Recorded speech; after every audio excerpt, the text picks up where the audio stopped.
Welcome, listeners, to a brand new bonus episode of Oh My Word podcast. And today we have an exciting guest with us. We have Ivy Verdin, who is the author of the picture book, Creepy Mr. Snake, A Jungle Tale. So much to find out and much to ask about, but we're just going to bring Ivy on. We'll find out all about it. So Ivy, welcome to the podcast. Thank you, Esther. Hello, everybody. I'm so excited to be here.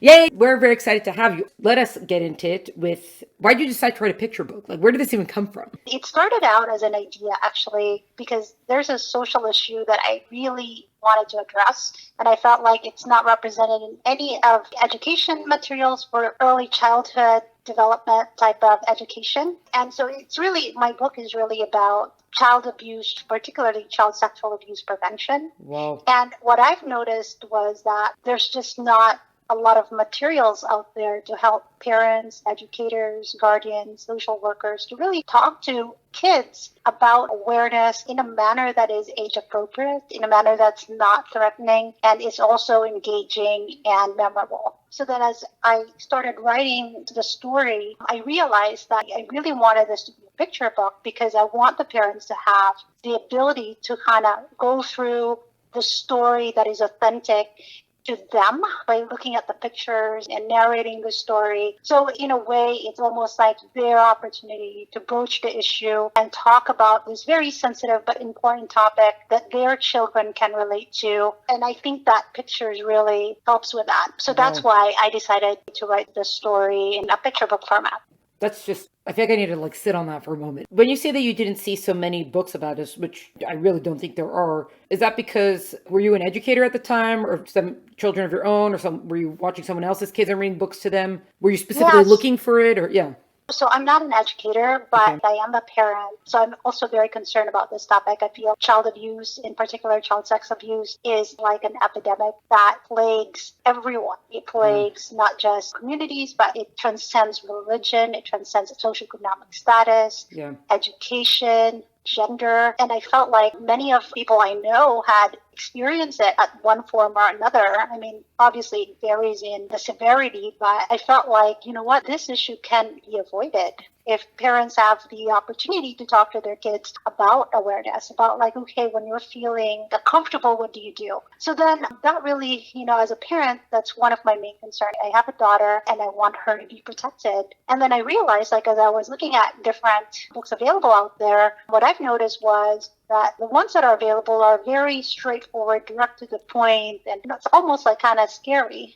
And I felt like, at least from being a parent to my daughter, and that type of content doesn't really resonate, or approach doesn't really resonate with her. So then I'm like, well, there should be a book that makes it less threatening and less, in your face about it. So the book itself is really colorful, and it talks about 3 friends, monkey, toucan, and frog, that lives in the jungle, and they're not gendered because I felt really strongly about not having the kids gendered because this issue affects all genders. So it's really about creating this story in a picture book format that just is more fun and lighthearted than, even though the topic is really serious. So would you say it's kind of aiming more for just awareness over fear? Is that sort of the idea of it? Absolutely. It's really around awareness and empowerment over fear and anxiety. So I say anxiety is that because I feel like the parents are obviously really anxious about this issue. So when they approach the topic to their kids, the tendency is to kind of, forewarn them, make the issue more scary and fear-based, which is helpful as well in certain circumstances, but often than not, I feel like it's more palatable for kids and parents to address and discuss the issue in a way that if it's not threatening or it's not too serious. Right. And then the idea to set it in the jungle with these animals, and it seems that the snake is the predator, as in not just the animal predator, but also, what a human predator could be in this situation. Was that just because you were specifically looking to make it not with humans and to get like that? Or why was it the jungle and why not a tiger or something? So I thought about that, and I had it specifically the snake because then people always have the snake as the villain. So I kind of wanted to play on that. But I wanted it to be a predator because there's 2 characters. There's 2 predator characters in the story. There's Mr. Snake and there's also Deputy Jaguar. Okay. And they're both predators, but they don't act upon their instincts. At least Deputy Jaguar doesn't. And I wanted that comparison. And then so the setting is in a jungle because I wanted it to be inclusive. There's a lot of animals and creatures in a jungle, different sizes, different types. In other words, like I feel like this issue affects everybody. So I wanted to depict that in a jungle where all animals are affected. So the friends there's toucan, there's frog, and monkey. As I mentioned earlier, they're not gendered, but they're good friends. And so they have this neighbor, Mr. Snake, who seems really nice, but then can like get into their personal space or talk to them in a way that they feel uncomfortable or slither close to them that they feel uncomfortable. And it's about them feeling empowered to say something to their parents or any adults that they trust, or knowing that like that's okay to feel uncomfortable and it's okay to stay away or it's okay to say something. And Mr. Snake sees them as food. So the reason why Mr. Snake stalks them is because he wants to eat them. So what's interesting about the story that was really important to me was not to sexualize it. So then it's almost like I wanted to preserve that innocence, but also to be really thoughtful about like, hey, if you feel this way, it's okay. And Mr. Snake wants to harm you. He wants to eat the kids. So therefore, stay away or be mindful or be able to detect the warning signs. Was this based off of one or two particular stories that you had heard or you had read up about certain kinds of people and then kind of made a conglomerate character? No, actually, this was something that I had imagined because I wanted to talk about the topic and thought about like, okay, what would be the setting that I wanted it and what would be how would I tell the story if the story was told to me, or if I wanted to tell the story of my daughter, how would it resonate with her? And so from that standpoint, the story was created around making sure that it's not sexualized or, it's inclusive. And I felt like when I was writing it, I felt like the jungle would be the perfect setting for that. And a predator would be the perfect setting for that because the predator wants food, wants to eat them. And so from that standpoint, I'm sure there's a lot of stories that are similar and in the jungle and about predators and harmful. But I think that, in those stories also, it resonates with the kids. And I thought that telling this particular story that way will also resonate. And I saw also, I think the story is told in rhyme. Yes. So is that just the way it came to you or you consciously wanted to do it in rhyme? It came to me in rhyme because I wanted it to be remembered. I felt like, and perhaps this is just my opinion, I don't really know if everybody agrees with me, but I know that for me, what I remember most is when things are melodic. Yeah. And I can remember it and then it's easier. Like I can remember songs a lot faster than I would remember verses from a story, for example, or for a book that I've read. So I wanted it to be a little bit more memorable. So kids can remember, but at least they remember the rhyming part of it, if there's anything that they'd remember. That was purposely, rhyming was made to just ensure that it can be remembered easily. And then, so once you did write the story, what was your next step to getting it published? It was definitely a process for me because this is my first book and I'm not like a writer. In fact, my profession is in corporate and I'm not a writer, although I like books and I like reading and like telling stories, but it's not my profession. So it was definitely a process. So the next step for me was then when I created my outline, I started playing with the storyline. And then once I developed it up to a certain point, I attended the Orange County chapter of Society of Children's Books for Writers and Illustrators. Joined the chapter because I wanted my story critiqued. Okay. I wanted feedback. So I spent a lot of time getting feedback and then making my revisions and getting more feedback to a point where right prior to us publishing the book, we did a focus group survey. And the reason for that is because the topic is so sensitive that we didn't want to be irresponsible with it. So we wanted to make sure that we talked to educators, parents, mental health workers. We kind of just read through our stories and provide feedback. And so we did that. And we, in fact, surveyed 15 people and they provided really thorough evaluation and provided good feedback. And then we went back. And in fact, we added one component that weren't in the original manuscript about grooming. Wow. I didn't think to add that. And then so one of the educators had highlighted that. And then a mental health children's psychiatrist had mentioned that as well. So then I added that to the story. Oh my goodness.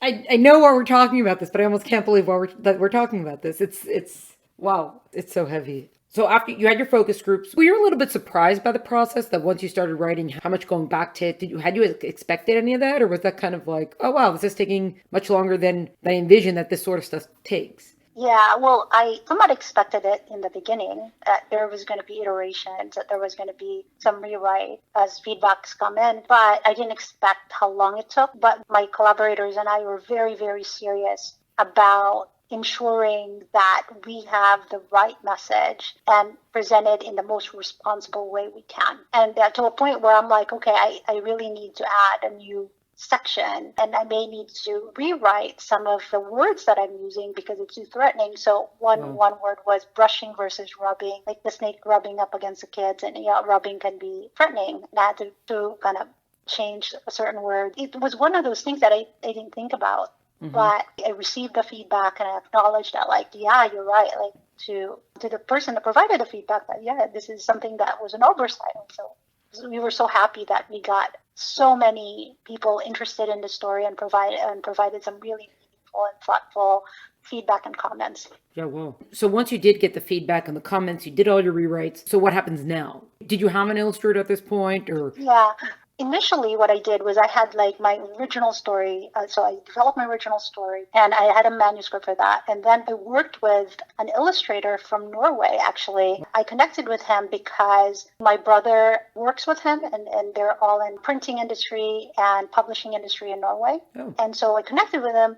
And then I also wanted the book to be beautiful. Like I wanted it to be told a certain way. And then so I called in and asked my friend who lives in LA and she's a creative director. And I said, well, can you help do the art direction for this project? Because we have an illustrator and there's my story. Although the illustrator is very talented, I wanted the story to be told a certain way in a certain style. I think that having a creative director kind of provide that vision for how the story should be told is really important. So those were my two collaborators. So there were three of us working on the book. So then after we worked with the illustrator, provided him guidance on how to like storyboard the whole thing and how to present the characters. And then we went in on a series of, I socialized it to other people to provide feedback. And then we got the focus group involved. Once we got the feedback, we go back. Either I make revisions on the story itself and on the narration, or the illustrator and the creative director made changes on the illustration and the design. It was definitely involved. But I thought in the end, we were all really pleased with the outcome and result of the book. And now we felt like the story is told in a certain way that we had envisioned it. So that was really rewarding. So the focus group saw the text and the illustration together. Correct. But the illustration wasn't fully formed. So it wasn't like colorful, like it was definitely the raw illustration, because we realized that like there's going to be back and forth and we didn't want to go through a whole process of getting it at almost complete state and then having to go back and redid some of the characters or, change the look and feel. Yeah, it just creates more unnecessary work that could have been, And then so after you did all that and you're at the point now where you're happy with the manuscript, you're happy with the illustrations, you got your feedback from the focus group, everything. So now what comes next? In my corporate profession, I am a program manager. So then I approached this particular project, everything in a very project-oriented style. We had a timeline, we had milestones, we had like targets and stuff like that. So during this time, while, we were trying to get feedback from others, from the external world, from parents and educators and so on and so forth, I was also separately working to look into the business side of it. And what I mean by that is I'm a self-published author. I had wanted to purely do self-publishing from scratch because I had wanted to carry out this project from start to finish with full control over like how I wanted the illustration and the design to look like and how I wanted the engagement with my collaborators to be. So then on the business aspect of it, I was also looking at different printers. So when I was looking into that, I selected a printer in China, and I selected a printer in China through Alibaba.com, and they had a really extensive portfolio of books that they've printed from very reputable publishers. And so I felt comfortable that they were a good partner for us. So right after the book was completed, we immediately engaged the printer, and the printer then provided a sample of what the book's going to look like. And then we ordered a certain quantity from them. And then that's where it went. Just to reiterate, there was never a thought to query it, and you hadn't, even along the way, you didn't even contemplate that. It was from the outset, this was all going to be your project.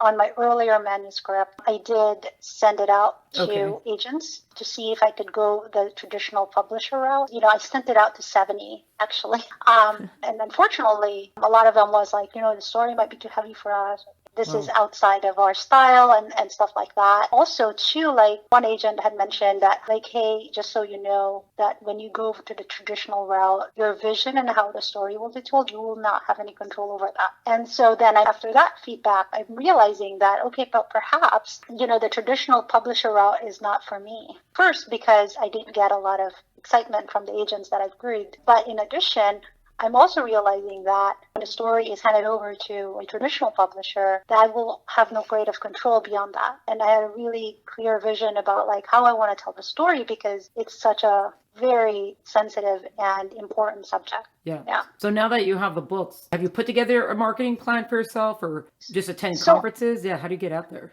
Yeah, so I did have a marketing plan, but it really is involved, right? And it really requires capital, it requires investment, not just financially, but time as well. So it's a process. So we're getting there. And the way we're looking at marketing is we're looking at it in a few perspectives. We're looking at it from a perspective of how do we price our books in a way that we wanted it affordable, but at the same time, like printing was really costly. Printing it was costly, and we wanted to cover that cost. But so from a price perspective, we wanted to kind of get that squared away.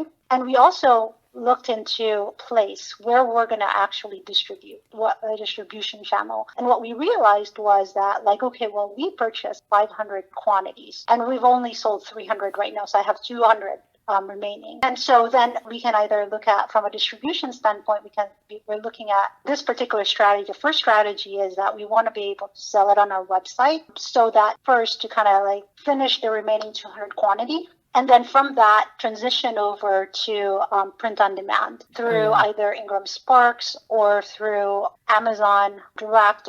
So we're looking at that from a distribution standpoint. So right now, we need to finish all of the inventory we have via our site. That's the distribution. From a promotion standpoint. Right now, what I'm doing is I'm doing conferences. So I attended a conference this July in Las Vegas, and it's a coast-to-coast children's book expo. And participating in that conference was really cool, because then I got to know other authors, and I got to know their struggles, got to know their successes, and learned so much from them. But also, in this conference, I got an award. Oh, yay. It was the most creative children's book award. And so that was really cool. So then I realized, I'm going to do, like, from a marketing or promotion standpoint, I'm going to do a lot of the road shows similar to that. I also want to do a lot of book readings. So I want to do that. I want to do more podcasts. And then I do have social media presence, and I want to maybe work with a partner that can help us promote it in social media a lot more effectively, because right now I'm doing it myself, and I'm not as consistent, or my posts are not as compelling, I'm finding. So I think I need a professional to help me. So that is our approach. And then I submitted the book in a few self-published awards. So then hopefully, and a lot of the awards, because I submitted it this year,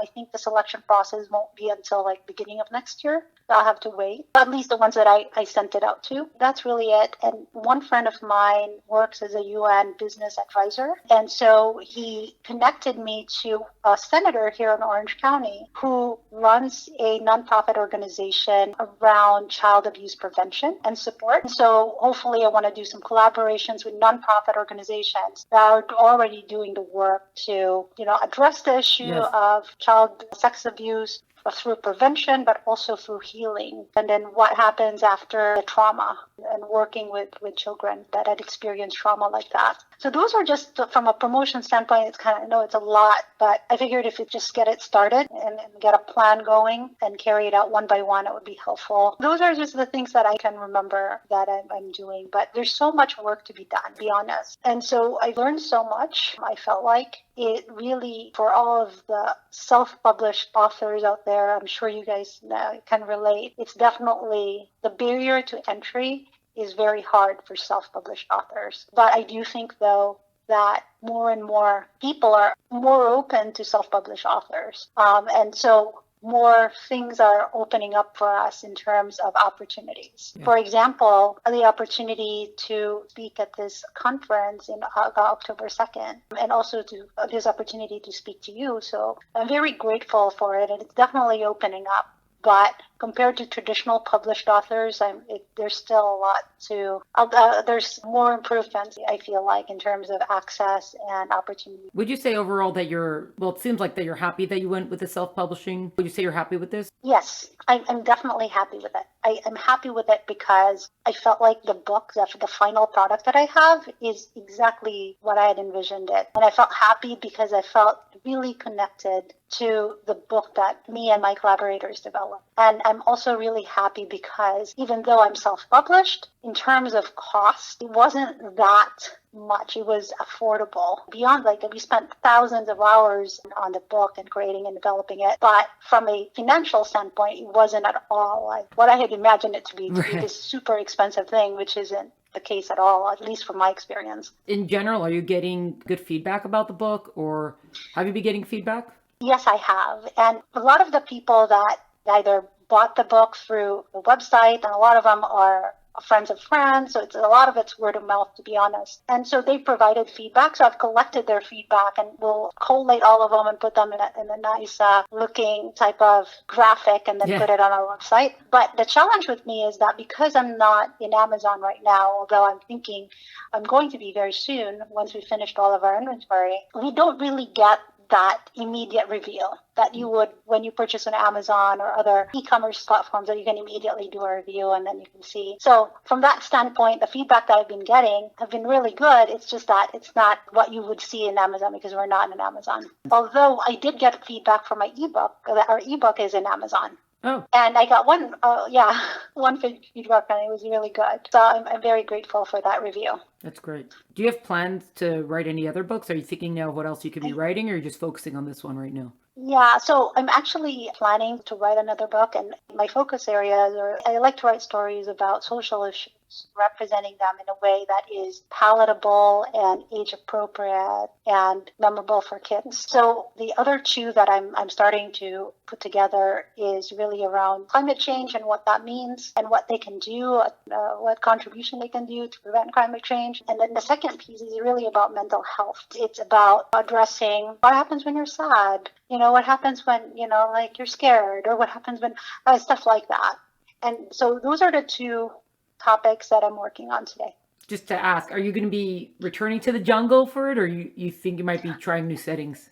I think I'm going to return to the jungle. So I want to, at least on one of the mental health one, I want to return to the jungle. And then climate change, that's going to be different because I wanted it to be, so I'm Filipino. I came to the U.S. when I was 15, so I'm very much Filipino in terms of culture and certain habits and thoughts and values. What I've noticed when I visited the Philippines the last time was that, there's a lot of plastic. And there's a lot of pollution and stuff like that. And I wanted to address that. And so I'm writing the book, working on, or at least leveraging Filipino folklore. Yeah. And then talking about climate change in that particular vantage point from a Filipino culture perspective, or, they believe in giants, for example, and they believe in all of these supernatural creatures. And I want to play on that when I'm telling the story about taking care of your environment and why. So also going with the colorful stuff, not the heavy sort of anxiety-riddled sort of stories. Okay. For sure. I really want to stay away from that, but at the same time, really being able to tell the story, the difficult and sensitive story, in a way that's effective, right? So it could be a mix of colorful and fun, but also some serious topics in some of the pages. Yeah, well, very good. So we always wrap up with this fill in the blank question of, I love it when it could be stories, writers, editors, publishers, illustrators, whomever. I love it when they do X, and I really don't like it when they do X. So choosing any one of those, how would you fill in the blank for that Yeah, person? I love it when I talk to other authors and illustrators and creators and thinking about them sharing their perspective in the way they develop and tell the story that is authentic to them. And so it really excites me and it really inspires me because we tell stories from our unique vantage points. Yeah. And I feel that the end result is really compelling and it comes from a place of authenticity and creativity. I think it's beautiful. So I love it when that happens. So, getting together with other creators, authors, illustrators, and having talking and sharing stories is really helpful and meaningful for me. I don't like it when, as I mentioned earlier, I submitted my manuscript or I queried 70 different agents. And it was really deflating. It was really disheartening that they didn't even acknowledge that they received my query letter and they just ignored it. And so, I assumed that they don't want to work with me in the project and in the book. But the rejection, that was a little painful when they didn't even acknowledge that we received it. So from that standpoint, I don't like that. Yeah, that's probably one of the hardest parts of querying is that because there's so much, right? So yeah, it's true. That happens. Yeah, and then you feel kind of like, did you receive it? Should I send you another email? Right. But then you know that they have. It's just a way for them to reject it. To be honest, it's kind of one of those that they probably receive thousands and thousands of query letters, Right. and it's impossible to address all of it. So I get it, but it still doesn't feel good though. Yeah, that's true. Yeah, there's not really a way around it almost. Yeah, That's true. exactly. All right, well, very good. Ivy, thank you so much for your time. Thank you so much for speaking with me. Yeah, well, thank you for the opportunity, Esther, and I really enjoyed talking to you and sharing my journey. And hopefully it helps the listener to kind of reflect on their stories too and what their journey is like, because I'm sure there's some similarities and differences. This was a bonus episode of Oh My Word podcast featuring author Ivy Verdin. To find out more about Ivy and her book, please check out the link in the episode notes. To find out more about Oh My Word podcast and all the great stuff we're up to, please follow us on Instagram at Oh My Word podcast. Check us out wherever you listen to podcasts. Like, subscribe, find out more about us at eltenenbaum.com. Music is by Tim Burke. Thank you so much for joining us. Catch you next time.